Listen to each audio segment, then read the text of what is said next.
প্রত্যেকটা অফিসকে আমরা দুর্নীতিমুক্ত অফিস হিসেবে দেখতে চাই এবং প্রতিটি মানুষ আমরা যারা আছি আমরা প্রত্যেকে দুর্নীতিমুক্ত হতে চাই। এখানে আমাদের অনেক ছাত্রছাত্রী আছে মাদারীপুর এবং শরীয়তপুর জেলার, যারা বিভিন্ন প্রতিযোগিতা করে ভালো স্থান পেয়েছে, তাদেরকে এখানে আমন্ত্রণ জানানো হয়েছে। আমি ছাত্রছাত্রীদের উদ্দেশ্যে বলতে চাই, যারা প্রাথমিকে আছে, আমরা এই প্রাথমিক বিদ্যালয়গুলোতে সততা স্টোর নামে একটি স্টোর চালু করেছি এবং যেগুলো আমাদের হাই স্কুল সেগুলোতেও আমরা উদ্যোগ নিচ্ছি। সেখানে পেন্সিল, খাতা, কলম সবই থাকবে এবং কি কোটা থাকবে স্বচ্ছ, যেখানে আমরা ওই খাতাটির মূল্য যে টাকা, সেই টাকাটা আমরা ওই কোটার মধ্যে দিয়ে আসবো এবং আমার যে খাতা প্রয়োজন সেটা আমি নিয়ে আসবো। কলম, কোনো বাচ্চার কলম দেখা গিয়েছে যে কলমের কালি শেষ, তখন সে কিন্তু প্রতিষ্ঠান থেকে কিনতে পারছে, তাকে বাইরের দোকানে যেতে হবে না, ওখানে কোনো দোকানদার থাকবে না। তারা যে টাকা দিবে সেই টাকা দিয়ে তারা জিনিস কিনে নিয়ে চলে আসবে। এই যে তার ভেতর একটা ভীতি, তার ভেতর একটা স্বচ্ছতা বোধ, তার নিজের ভেতরে নিজের একটা জবাবদিহিতা, এটা আমরা চেয়েছি প্রাথমিক থেকে শুরু হোক। প্রথমে মানুষের পরিবার থেকে শুরু হয়, এরপর তার দ্বিতীয় প্রতিষ্ঠানই হচ্ছে শিক্ষা প্রতিষ্ঠান।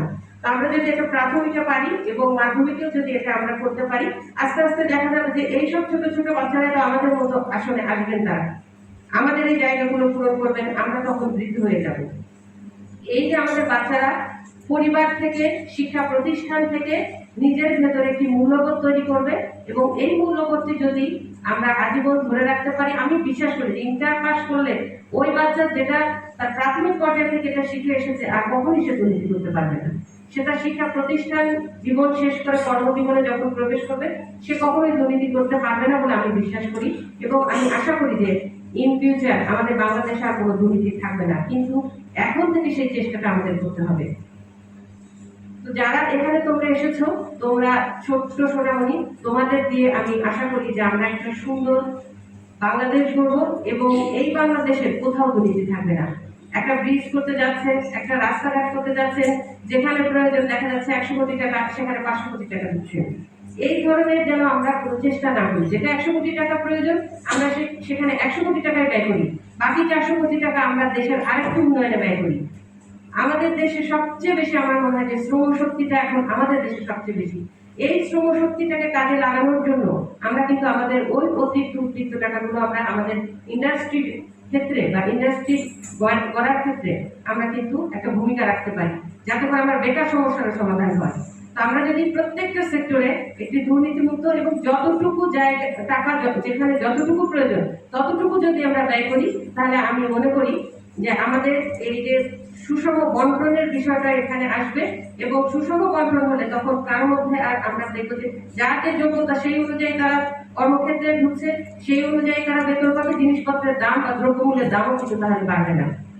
আরেকটা বিষয় একটু বলতে চাই, আমাদের যে নিয়োগগুলো হয়, আমি আমার প্রতিষ্ঠানে নিয়োগ পরীক্ষা নিয়েছি, সেখানে কিন্তু শুধুমাত্র যেটা তাদের সরকারি ফি যেটা 50 টাকা, এই টাকা দিয়ে তারা কিন্তু চাকরি পাচ্ছে।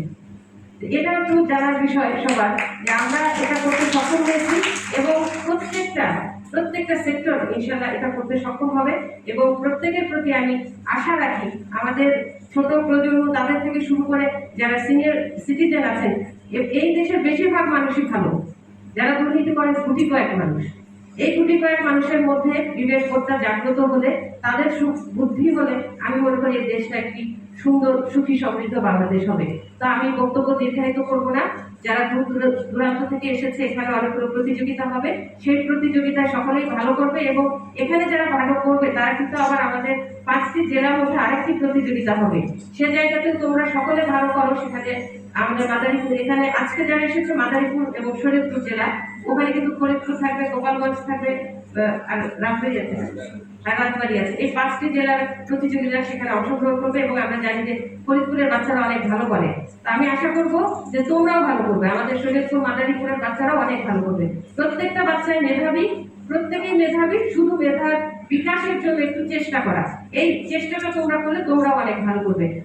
সকলকে আমি ধন্যবাদ জানাচ্ছি এবং যারা এই অনুষ্ঠানের আয়োজন করেছেন তাদের প্রতি কৃতজ্ঞতা জ্ঞাপন করছি।